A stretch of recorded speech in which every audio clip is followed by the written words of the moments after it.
What is going on, everybody? It is Monday night, so that means it is time for the I-71 Playbook Podcast. I am BB, and with me, as always, is BC. How are you, sir? I'm good, BB. How are you? I am very good. I am. Did you Huh? recover from the verbal beatdown I gave you last week, or we still licking our wounds? Was there? I don't recall. Apparently, because I don't even recall being in a verbal altercation with you. So, Oh, um, that's fine. That's fine. but I am in a wonderful Cleveland versus the Ref shirt and full of tasty Mexican food, and I am ready to cause some shenanigans online. Do it. So let's Let's do it. go. So, um, can I tell you a story? Ooh, okay. Um, my students used to call this story time with Mr. E. So we're going to go story time with BC here. Yeah. Um, do you know a guy named Cordell Shepard? Do you ever hear of him? I have not, Yeah, but I have Cordell a feeling Shepard. we'll learn. We're learning today. Cordell Shepard, unfortunately died about a month ago.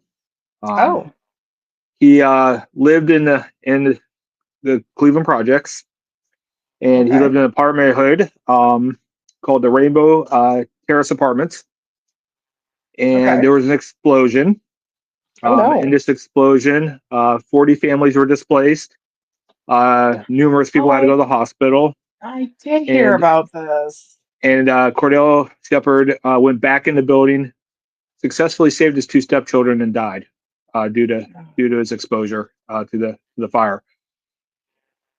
The reason I bring this up is somebody else heard about this as well, and through no fanfare, just wanted to do something to help these people, these displaced families. And actually, two guys heard about this, and they decided, hey, we want to do something for these families that lost everything. Mm-hmm. So last week, they got together. They are fortunately financially well off, and they pulled their sources and threw a big, huge block party for these families that have been struggling. That's Um, nice. they brought food trucks. They brought representatives for community resources and reach out Oh to help these wow. families find homes. They even brought. I love this one. They brought a barber to give the kids fades, and shave up the kids. Oh, Pretty awesome stuff. that's And awesome. and what dismays me is not a lot of people have been talking about this. And to the two gentlemen that help organize this, put this together, and bring a little joy in these people's lives, they Mm-hmm. definitely need some kudos. So Okay. to Mike Hall Jr. and Shador Sanders, thank you. Wow. We spent 2 weeks of the Cleveland sports cycle hearing about Shador Sanders having speeding tickets. Mm-hmm. We spent maybe 30 seconds of airtime on the local news talking about Shador Sanders and Mike Hall trying to uplift these people after the worst tragedy of their lives. See, And and that's a it, shame. it is a shame. And, we could get into all the reasons why this probably happens. But in my eyes, like anybody who has anything negative to say about Shador Sanders off the field, you can talk about his play. I don't care. You can talk about his play. And, he'll give us things to talk about. But to besmirch this kid, but I don't want to say kid, he's a grown man. He's 23 years old. Yeah, but compared to you and I, Yeah. he's a kid. Yeah. So he's a kid. He came to Cleveland and day one goes to a high school and says, "Hey, I just want to tell you, you can live your dreams out, and I'm here to help." Mm-hmm. And we had Cleveland sportscasters. Oh, he's doing it for the clout. We had keyboard warriors on the internet. Oh, he's doing it for the clout. Oh, he's doing it for the clout. No, you know what? Shut up. He did it. He put his time in. He went Yeah. there. Aaron Goldhammer, what high school you going to talk to, bro? Ooh. Next up, this happens, and I came across this just because there are some legit, fantastic sports reporters in Cleveland that are just podcasters. Mhm. And shout out, to oh my God, Garrett Bush was talking about this on his show. Mhm. Cecil Shorts, he was talking with oh my God, I forget his name. He's on the Cleveland Sports Show. Great dude. Earl the Pearl. Earl the Pearl Okay. and Cecil Shorts talked about this. I started reading up on it, and I was truly moved by what Shador did. There's a couple, like Cleveland. Cameron Justice interviewed him while he was there. They didn't bring cameras with them. They just showed up Right. with all this stuff, and there were still people online going, "Hell, he's just doing it for the clout." No, he's the thing is he's doing it. Right. He is putting up. He is taking care of his community. Okay, he didn't go in a Browns jersey. He didn't go with the back end of the Browns. He didn't go with a Colorado jersey. No, he just showed up and helped. And I think about a guy like Cardell Shepard, who gave his life to save his kids, and what those kids went through in the last couple of weeks. What those kids went through. Yeah. And for them to go over and throw a football with an NFL quarterback, and and for their parent, for mom to get resources to help Mhm. rebuild her life after this, just hats off to Shador, hats off to Mike Hall and everybody else who was involved with this. And you know what? Absolutely. The narratives aren't good for the haters of Shador. They're not good because this kid is great. This kid is a great kid. Dion, you did a great job raising this young man, and I'm proud. With all the negative shit that we are dealing with the Browns, Yep. Deshaun Watson, now Quinshon Judkins, Mike Hall. Okay, Yeah. once again, maybe he's saving face. Maybe he has had his come to Jesus moment, and he's doing good things for the community after what happened to him. But after all the negative crap for years around this team, one person is going out there, not bringing his cameras, just putting up and Mhm. helping people. And he hasn't taken a snap for the Cleveland Browns. He hasn't played an Right. official practice for the Cleveland Browns. And if I remember correctly, I could absolutely be wrong. Mike Hall Jr. is from He is. the Cleveland area. He is from Cleveland. Yep. He's a So, Cleveland kid. right. So he's a Cleveland kid through and through. Played ball down I-71, obviously for the Buckeyes, and then was drafted by Cleveland. So this is a true full circle moment, and this is a chance for him. It's not even about saving face. It's about him being No. able to be in a position to give back. Yep. Because I can guarantee that when he was a kid, somebody did something like this for him. Somebody pointed him in the direction of football, Yeah. either to keep him out of trouble or whatever reason. There was somebody in his life when he was young that cared enough to get him involved in football. So now this is a way that he is in a position to be able to do that for other kids, and especially for kids, and not even just kids, but for people who are going through an absolute personal hell, um, that was unexpected. So now in the aftermath, they don't have to stress about everything, what they lost, who they lost, what comes next. They did this for a day so people could breathe easy, so that they couldn't, be able to get a haircut and get a shape up and be able to not have to worry about everything that they have to worry about right now. So you know what? I think that is absolutely outstanding that these two young men took it upon themselves. And here's the thing: you can say what you want about Dion, you can say what you want about Shador. Um, they're loud, they're boisterous, they're cocky, but at the end of the day, um, there is an absolute huge heart underneath all of those layers of ego and huge personality, and that's actually something I saw when Dion first got to Colorado. And I know we talked about this multiple times, but um, when he first got to Colorado and had everything was all around him, and it was Coach Prime, Coach Prime, Coach Prime, and he's got the reality show that's following him through all of this nonsense. And then he meets Miss Peggy, and seeing how he interacted with that tiny little peanut of a woman, that tells me everything I need to know. Um, I mean, he brought his mother to meet her, and it was very, you hear him talk, and he's cocky, and he's this, that, and the other. But when it came to those two wonderful, beautiful little old ladies, yes, ma'am, no, ma'am, very respectful, and I guarantee he has instilled that in all of his kids. And it's apparent because Shedeur was doing things like that in Colorado.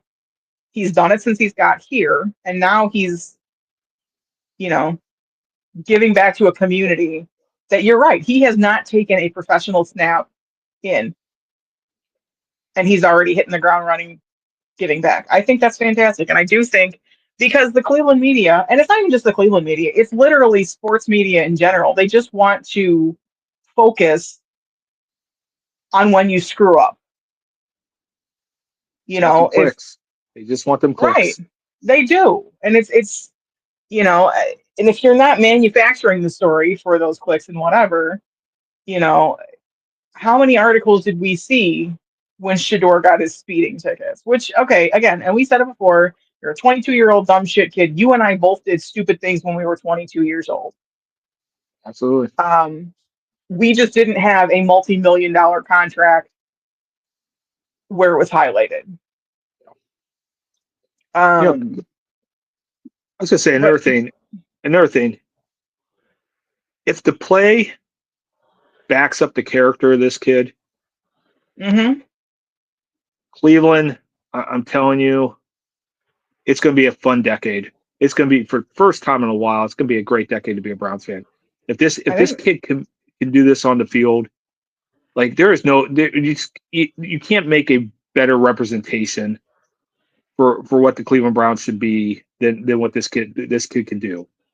And absolutely. I hope he lives up to it. Truthfully, I do. I do too. I am, like I said, I don't think I've ever rooted harder for somebody in Cleveland sports, like just pure want success for this person so bad.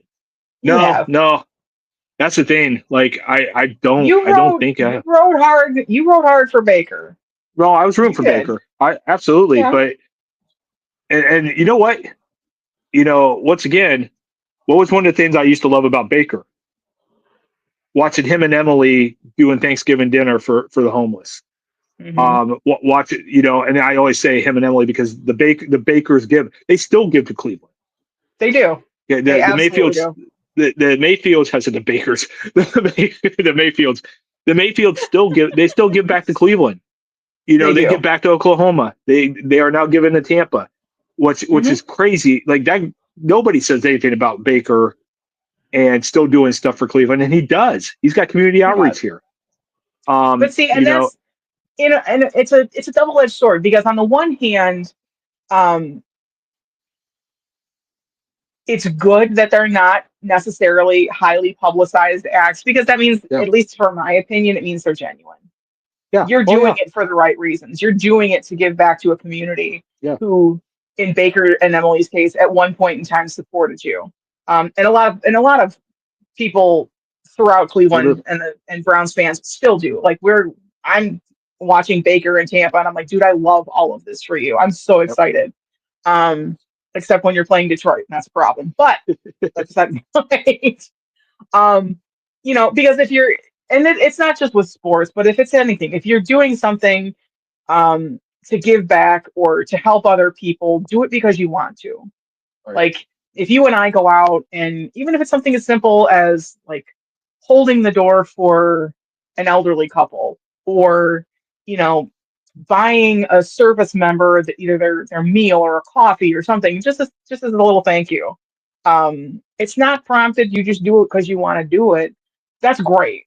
But if what drives me nuts, especially about this day and age with social media and everybody is attached to the little device in their hand, is you've got so many people who go to do these kinds of things, but we got to make sure that it's recorded for those clicks and likes and things like that. Like that's performative, Oh, it and is. I'm sure that people on the receiving end are grateful, but I'm sure they'd be a lot more grateful if they didn't have a phone shoved into their face going, smile at the camera. So But I'm with you. I think these two young men should absolutely get kudos.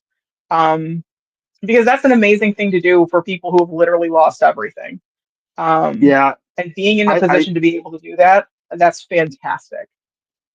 I agree. A couple weeks ago, it is the first time I've even told anybody this. I work in Maslin, Okay. and up from work, I work on right on Route 21, which goes all the way to downtown Cleveland. Okay. And I was going up 21, and there's an off ramp, and there's a Walmart there, and I go there every couple of weeks, kind of restock my fridge at work and stuff. And there was a dude standing there and just said, we'll take anything hungry. Literally outside, I said, we'll take anything hungry. So I reached in, I had I had a $20 bill, gave it to him, right? I kid you Hmm. not, the person behind me, I stopped and the light turned green. I'm handing this homeless man $20, honked on the horn and gave me the finger.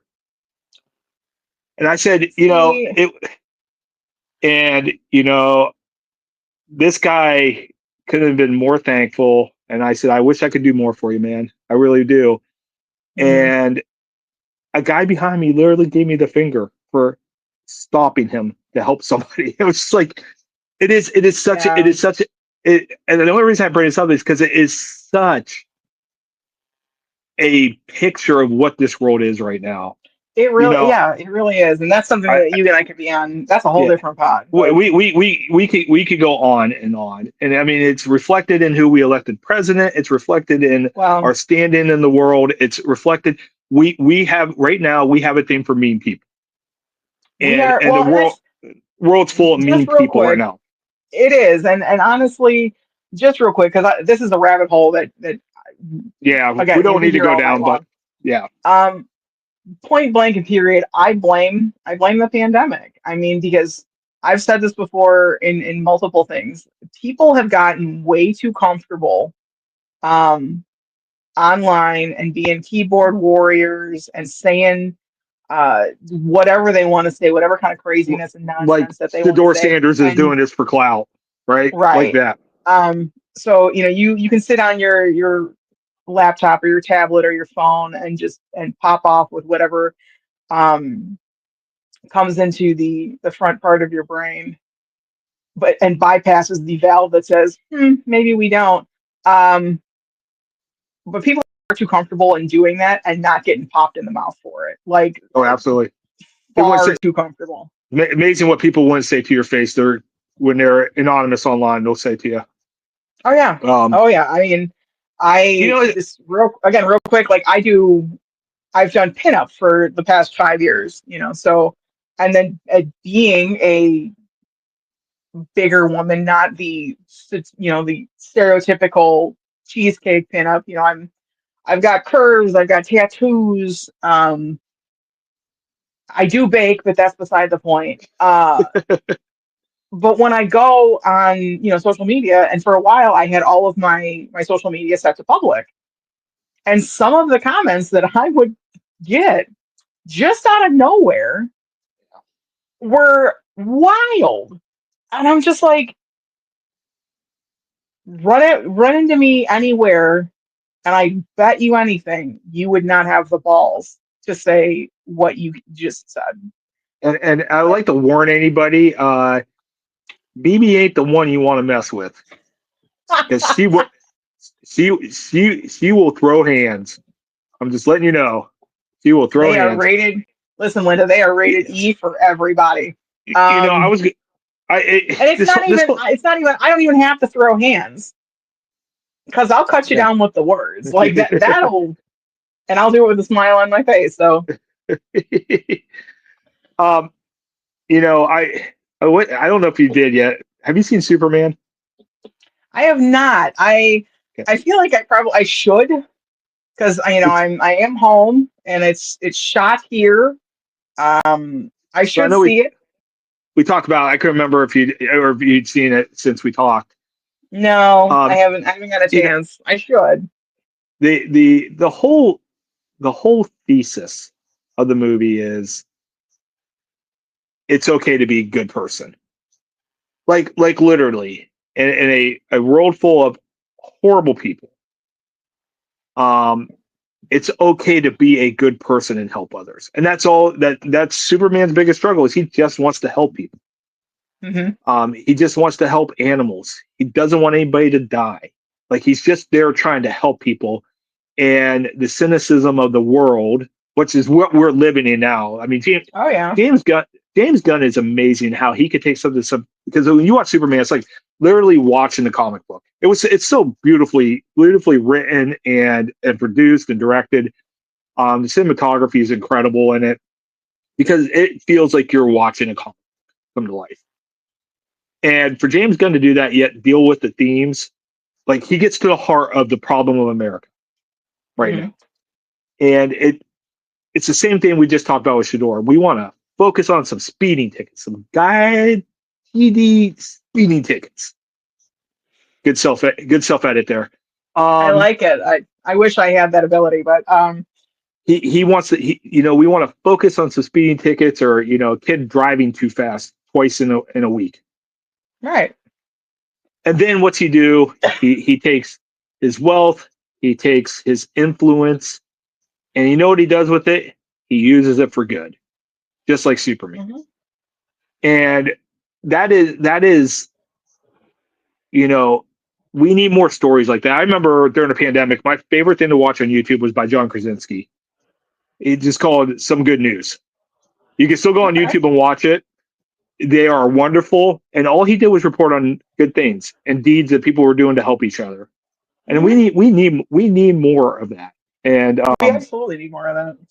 I had told some friends, my hope with Superman, and it was a lofty goal, but seeing what it's doing in the box office, maybe it has a chance, was to get people discussing what's wrong with society and why is it wrong to be nice to people. That And is a that is there a well there's so few. There are moments in pop culture, as you know, I'm a pop culture historian. There I are do. moments in pop culture that have done that. Yeah. That have prompted discussions. Hmm. Okay, just go back to the '60s. Think about the song "What's Going On." Literally, that one sentence, okay, by Marvin Gaye, and that song perfectly explained the '60s to the older generation, the World War Hmm. II vets, the greatest generation that could Hmm. not understand their kids, and also explained to their hippie kids, y'all ain't talking. Right. Okay, so there Um. there are there are these moments in pop culture history that have transformed the conversation of society. And I told a couple friends my hope going into Superman. I had these lofty goals for this movie. Hmm. I didn't want to just love the movie. I had these lofty goals, but was I really truly believed because I know what a writer James Gunn is. I know the Yeah. cast that he had.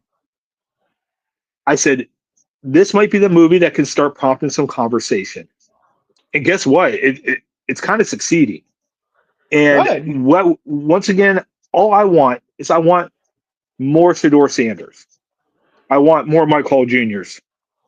I want Hmm. definitely more Cordell Shepherds. Like I want more. Absolutely. We need more of those heroes in the world. We need Superman. We do. And so, I wanted to start this off. I want to talk about that because I don't think enough people are. And hats No. off to the Cleveland 216 podcast. Hats off to the barbershop for bringing light to this. Um, you know, um, Cameron Justice for interviewing Shador while he was there. She is probably the best reporter for the Browns there is. She's the best beat reporter for the Browns. Who doesn't get the clout that the other ones do, but she's just fantastic. hats off to them for bringing attention to this, because you know what, Shedeur didn't do it for the attention, but he deserves a round of applause for this. And He absolutely does. good for him. And you know what? Good for the Browns for drafting him, because there's no reason this kid should have ever slipped to the 5th round in the first place. So keeping with the theme of the Browns, I had a question posed to me earlier today. I'm smiling because I know where we're heading. Huh? I know where the topic's heading, and we know it's one of my passion projects. So go for it. It is. Yes. So, having a conversation earlier today with my cousin, and he is one of the people that I talk Cleveland sports with, almost as much as I talk Cleveland sports with you. So, oh yeah. But he made a comment. I don't know. There was some meme, and he made a joke about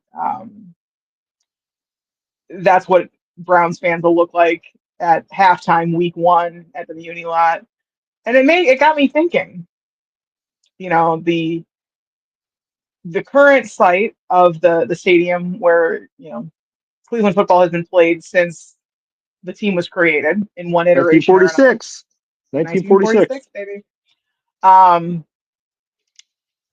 There's always been the Muni Lot. The Muni Lot is its own member of the team. Like, that is that's a way to say it.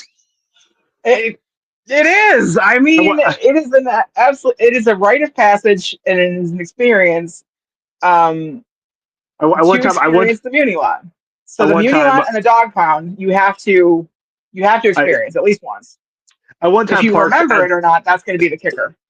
I one time parked at the East 9th Street garage where the Muni Lot starts, and I was on the top, so I got a full view looking down the very skinny Muni Lot all the way, got almost a mile down. And the words of Obi-Wan Kenobi came to me, and I just blurted out, "Never before has there been a more wretched scum of scum and villainy." And everybody just looked at me and like, yeah, with like a sort of pride. Right. It is absolutely an island of misfit toys, but you know what, damn it, it is our island of misfit toys.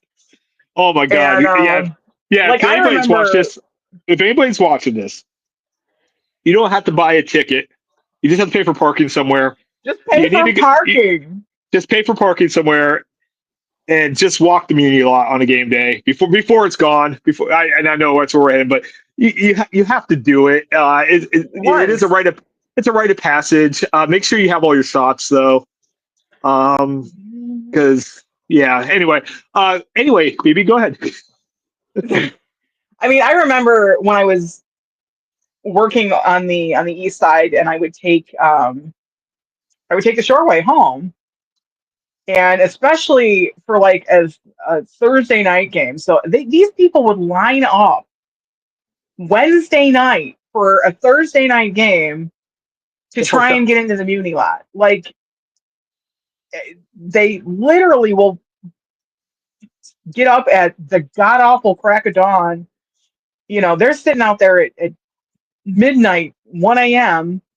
to get the prime spot, and then I'm pretty sure they start drinking at that point as soon as they get in. Absolutely. What makes me giggle though, and you've experienced the Muni Lot, yes? I've been there a few times. Okay. You do realize that all over the lot there are signs that are like no alcohol, no alcohol, no drinking. That's more of a guideline and a suggestion than a rule. There's one sign talking about public intoxication being illegal in Cleveland. There's that sign in the Muni too, which always makes me giggle. I mean, have you watched the Browns the last couple of years? Alcohol is almost required. It just helps ease the pain. It just helps ease the pain a little bit. It does. I don't drink anymore, but sometimes I wish I did, because here's the kicker. Buckets. I rarely ever have a drink while I'm watching a football game. Rarely. Really? And I just, like, once again, I have to have some masochistic tendencies, because completely stone faced sober, I'm going to watch that game and hate myself for it and go, I just wasted another Sunday. Same. But anyway, back to your question. Back to the question. So we're moving the stadium, yeah? Yes.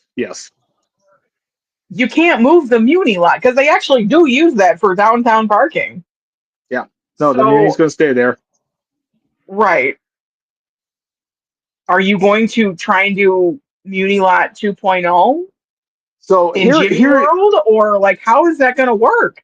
Because it's so one here thing is if you're building this whole new mecca, but dude, you cannot take the Muni Lot experience away from Browns fans. Like you just so can't. what one of the unique experiences for those who have never tailgated at a Browns game is tailgates spread all over downtown, which is why a lot of people Yeah, are don't want to lose that.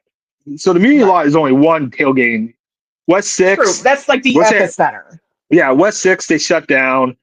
Right. The RTA garage, there's tons of tailgating there. Even in Right. my little parking lot crossing the Drury End, where there's 40 cars or so, we tailgate there. In the garage above us, there's tailgating. Like they have all these like little tailgate hoods, Right. and that is going to definitely be gone. Like there, that charm is gone. They're going to monetize. They're going to monetize the tailgate. Okay, Dear so God, yes. all the money, all the parking money is going to go to the Haslam's. Of We know that, and course. that's no reason why they wanted this, because the city's not getting the money, and that's no reason the city's fighting it. They're going to lose all that parking. Had nothing to do with local businesses. It had nothing to do with the history of the Browns. They're going to lose. The city is going to lose a ton of revenue from the parking. Right. And that's all what this Yeah, boils down to is dollars and right. That cents. Like that that's what it from is. That's Haslam why they. himself to the city, that's why they're fighting. Yep. Is it's dollars Yep. and cents. It absolutely is. It has nothing to do with the history of the Browns and having to play on the lakefront and winter ball. That's just politicians speaking to you, masking the true reasons they don't want them to go. They just don't want to lose that revenue from Right. 8 to 10 games of parking, because it's Right. millions of dollars, tens of millions of dollars. So what they're going to do, okay, and when they brought the Browns back, they tried to artificially create the dog pound, right? Right. And they didn't put bench seats in there, and they put a fence up on the wall, and it wasn't the dog pound. It No. was never the dog pound. The dog pound, Ken Carman went on a rant a couple weeks ago that the dog pound has to be earned, and it was one of the funnier things I heard on the radio in a long time. But he's right. Like, it has to be. The dog pound was a natural thing.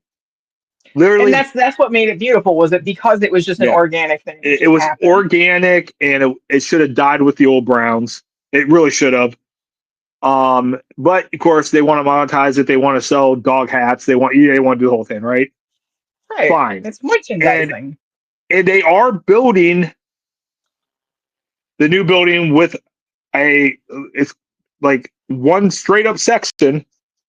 No block, like one straight up section is going to be the dog pound in the one end zone, and it goes all the way to the top of the building. It's one section. There's nothing else. You have to climb it, but to get to it, it's going to be really cool. It's going to be really neat. They're going to call it the dog pound. It's going to be super loud because the way they're designed this building is going to be probably maybe the loudest stadium in the world when it's done. They're designing it to be that way. But the parking, oh, trust me, there's going to be a Muni lot. But the one cool thing, But it's not going to be the same. no, it's absolutely not. They're going to try to figure out some way to keep the heart of Cleveland tailgating. It's not going to be the same. And to be It's honest not. with And you, see, what's gonna happen is they tried to do at whatever it's called now. When they tried to artificially manufacture the dog pound, yeah, the yeah, Muni lot is beautiful in its simplicity because it's all happened organically, mm-hmm. and you And so can't screw with that. my thought, instead of trying to bring the Muni lot, West Six, whatever, just one cool thing is all the parking's going to be at the stadium. That, to me, that's Right. really cool. That is really neat. Um, you know, I have not. So I've only been to a couple of NFL stadiums: Heinz Mhm. Field, Acrisure Stadium, Cleveland Browns It'll Stadium. always I be. I hate Yeah, Pittsburgh. It'll always be Heinz Field. Allegiant, Allegiant Stadium, the Dome in Vegas. Going up to Detroit this year. But none of them have like By the way, complete sidebar. Talk about artificial tailgating. Vegas is the most god awful tailgating. Like, there's so much wrong with that Vegas stadium. I Just mean, so the fact that Vegas does have has professional sports yeah, teams now is just because when you think of Vegas, the crazy. immediate thing you think of is gambling and casinos and Yeah, showgirls and the Blue Man Group and yeah, Elvis. I don't think of football. I don't think of baseball. I damn sure don't think about hockey. yeah. It's Um, the crazy. it's just It's crazy. it's And weird. I mean, right they on, really good for tried. you. They really tried to shoehorn that stadium in, but their tailgates literally in a fence. Like, they literally have a fenced in area where you can tailgate. Because everything else in the immediate mile and a half to the stadium is highway.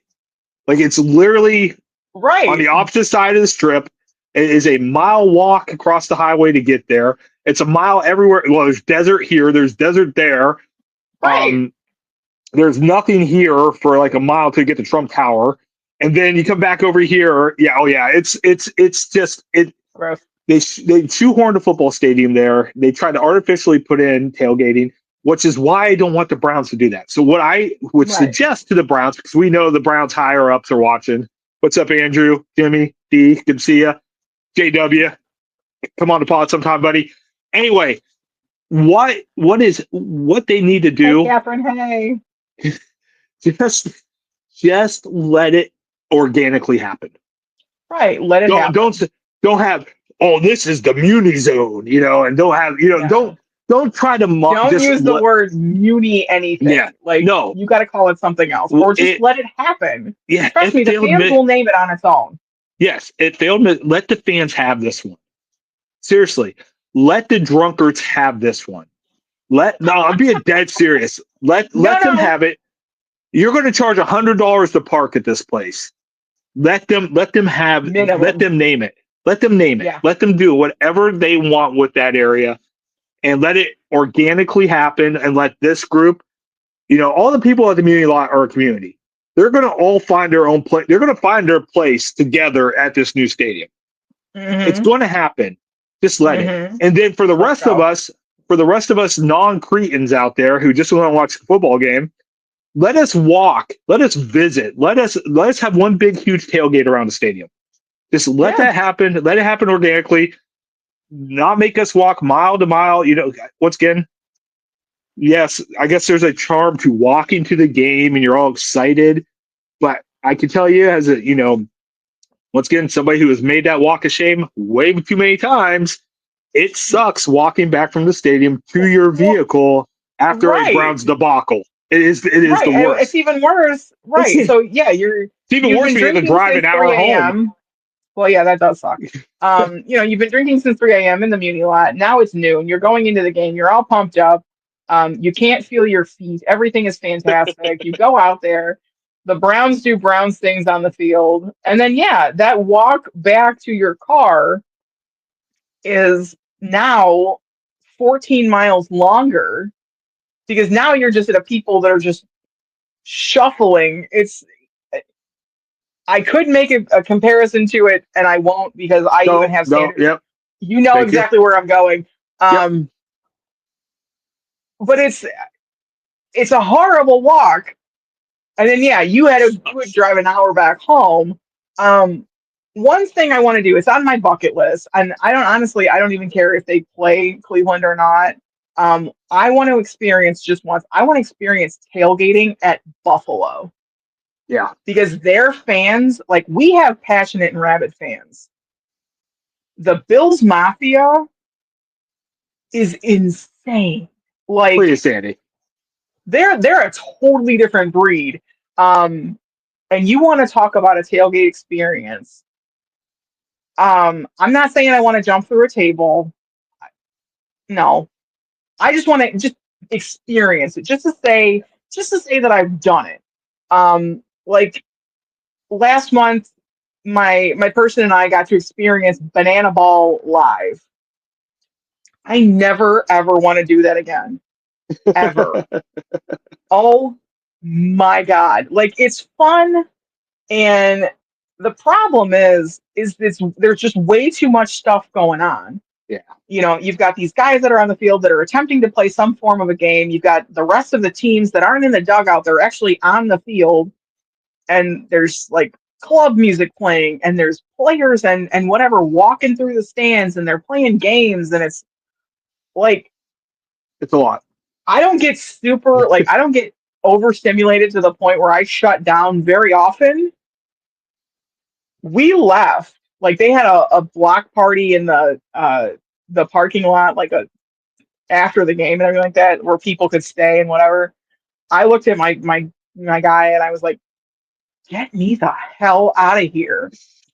Yeah, because I was about to lose it. But we did it, so now I can check that off my list and say I've done it. I never need to do it again, but we've done it. So that's kind of how I feel about. I want to go experience a tailgate at Buffalo because that is absolutely just insane. I just Going down to the shoe too is also on my bucket list as well. Okay, so But you I just let me actually do know. want to get into the stadium. I will be down tailgating for Texas OSU week Ooh, 1. you may have I'll to be do there. videos because that's we're gonna we're gonna do like correspondence videos. I'll shoot some shots for the pod. There's a This is no. DC There's a reporting live from like right a war correspondent. like I'm the Walter Cronkite of the shoe tailgate. Walter Cronkite here in Saigon.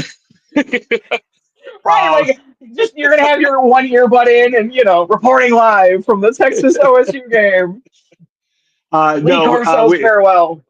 I have a group of just awesome people that tailgate down there every game. So I try to get down there a couple times a year, and I'm looking very forward to celebrating a Buckeye victory on that last weekend of August. I'm very excited about it.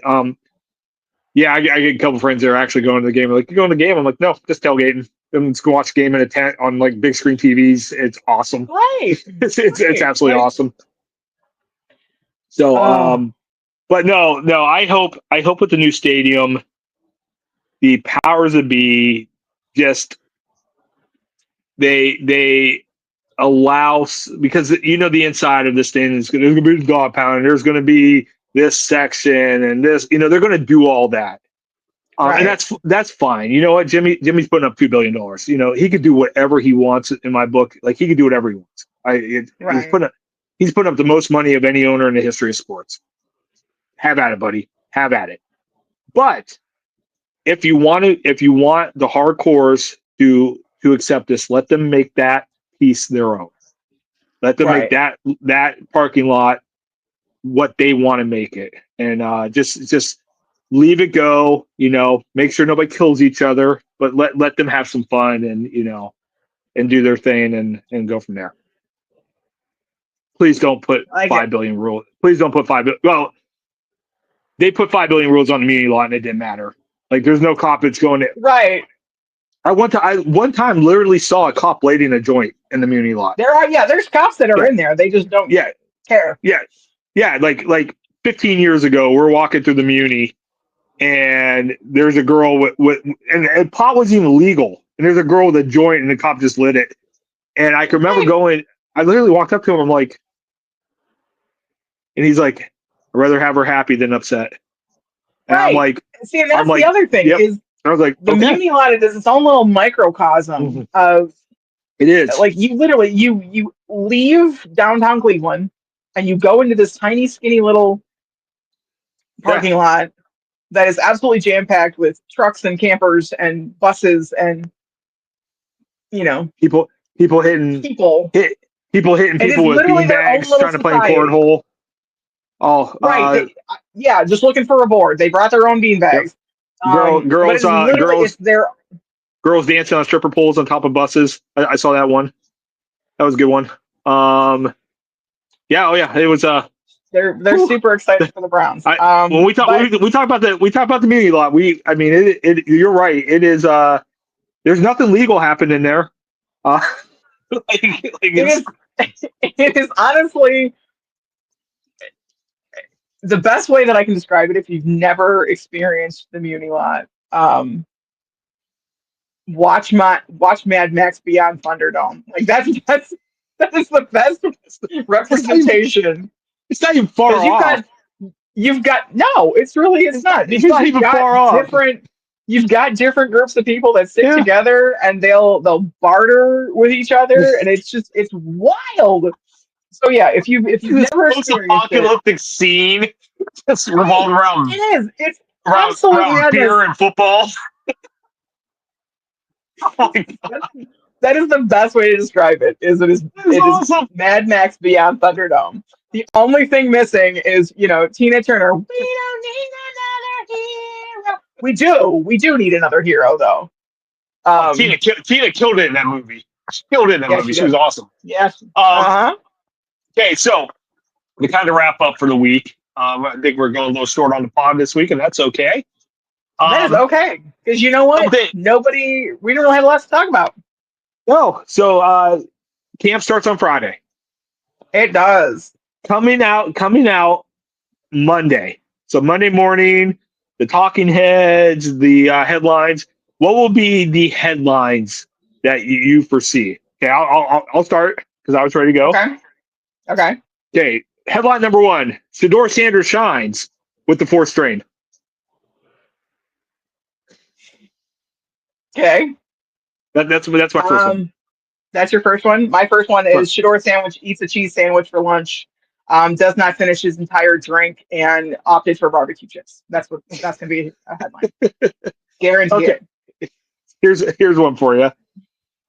Dylan Sampson running away with RB1. I see what you did there. Get out. Get out. Do not class go. Do not class get out. I see what you did there. Just get out. He's going to be a You're starter not right wrong, but also get out. Quinshon Judkins handed him a position on a platter there. And they are going to be talking about Quinshon. Coming out of Friday, because he's going to participate in camp. He's going to be in camp. Like he is. Yeah, I mean he's going to be there. So I think that'll be a big headline coming out of camp, especially the first day. Is Mr. Judkins, which again I'm with you honestly. I really hope that the league lets this play out before they come down with a hammer. By the way, it's still crazy. We haven't heard anything from Quinshon Judkins' side. No, like there has not been a plea, a defense. There has been nothing. It's been radio silent. Right. So I'm not upset at that. And I had been looking at it, when everything came out, and we talked about it last week too on the pod. They've now released the 911 call, that was made. And there's a couple things that trouble me. And again, I don't want to be in the camp of victim shaming and things like that. I just have questions because the math ain't mathin'. Math was never my strong suit, but I've got questions. At no point in that 911 call does she refer to him as her boyfriend or her ex. Do you know what she refers to him as? I did not hear the call.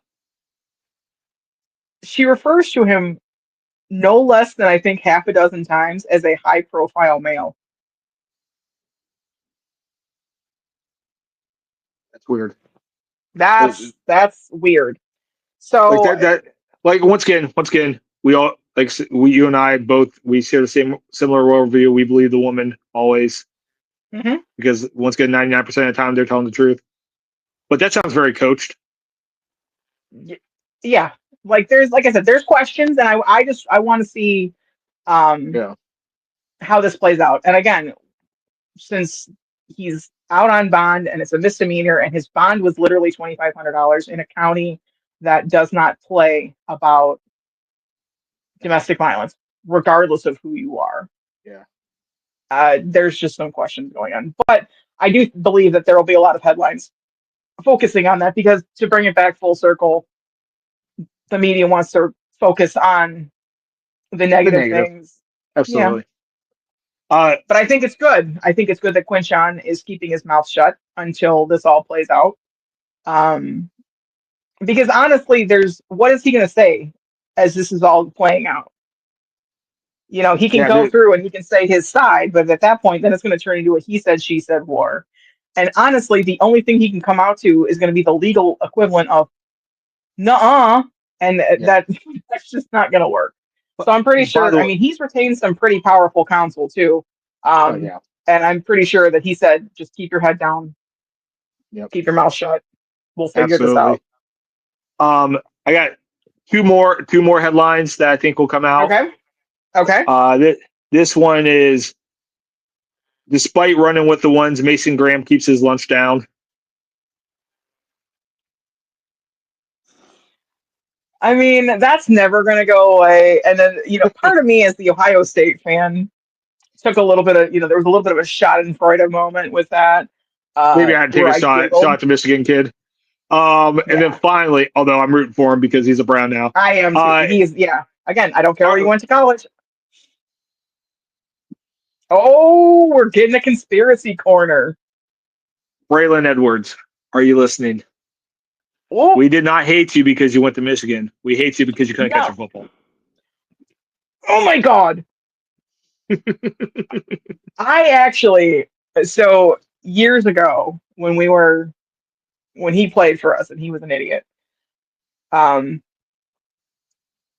in a bar establishment and got into an argument with a man at the bar because I remember this. Actually, it started out as, you don't like him because he's black. Nope, that's nothing to do with it at all. I don't care what color you are, sir. And then it turned into, well, you just don't like him because he came from Michigan. Like, that kid he could win us a Super Bowl, and you're still going to shit on him because he went to Michigan. Nope. I've said this multiple times, and I said it on this pod multiple times. I don't care where you went to college. I don't care if you can spell college. I don't care if you know what a college is. But if you play for the Cleveland Browns and you are doing a job, getting paid handsomely for it, I expect you to go out there and do that job for that team. Yeah. And Braylon, baby, get off Malik Zaire's couch for a minute. Because if Malik Zaire has no one to give him shit, then I am dead. However, Cleveland did not like you because you couldn't even catch a cold, baby. Like, that's what the problem was. Side note, speaking of, people who bitching about their time here, you know exactly where this is going. Apparently the evil elf himself, we refer to him as Shit Show Johnny, or at least I do. Johnny Manziel apparently has a documentary coming out. I think it's coming out on Netflix. And he point blank says he hated playing in Cleveland. Johnny, the feeling was mutual, babe. Trust me.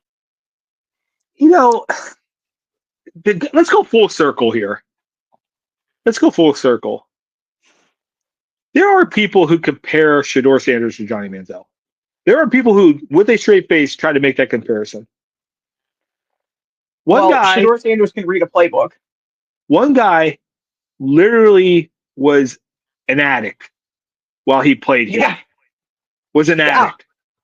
He snuck off the weekend of a game to Vegas and went in disguise. The other one is throwing a block party for a neighborhood that lost everything. And celebrating the life of a hero that saved his children, lost his life. Like, on what planet can we put these two individuals? And I hope Johnny got his help. And I don't care. I don't give a shit if that guy likes Cleveland. I don't care. It doesn't matter. I love Cleveland. what Johnny Manziel says means nothing to me. Yeah. But if you're going to put him and Shedeur Sanders in the same statement, it better be how one was a royal screw up and one's a good person. And Right. that's the only thing that you can only talk about, how they are so polar opposites as human beings. And when I heard the Johnny thing, and by the way, what did the Cleveland media focus on this week? Johnny saying that about Cleveland or Shedeur helping people? Yep. Focusing on the negative. Let's once again comes back full circle, the whole theme of this thing. Like, let's try to celebrate some good people as a society. Let's just celebrate good people. Yep. I'm tired of the negative. I'm tired of the pointing fingers. I'm tired of the he said, she said crap. I'm tired of the keyboard warriors. I'm tired of all that BS. Let's just celebrate. Yep. Let's just take a deep breath, society, and try to celebrate good people. Let's do that. I like it. Indeed. Good place to leave? I think so. I think we awesome. So next week, obviously, we're going to be able to talk about first week of training camp. Yeah, we're gonna be into the. Oh my God, we're gonna be in the football season. I know it's crazy. Coming. We made it through the dead period. We made it. We did. Oh yeah. So we've got that. Hopefully, the Cleveland Indians are threatening to come out of the basement. By the way, they are the Guardians. Cleveland Guardians. Quick message. You and President Trump are on the same page on that one. It's fine.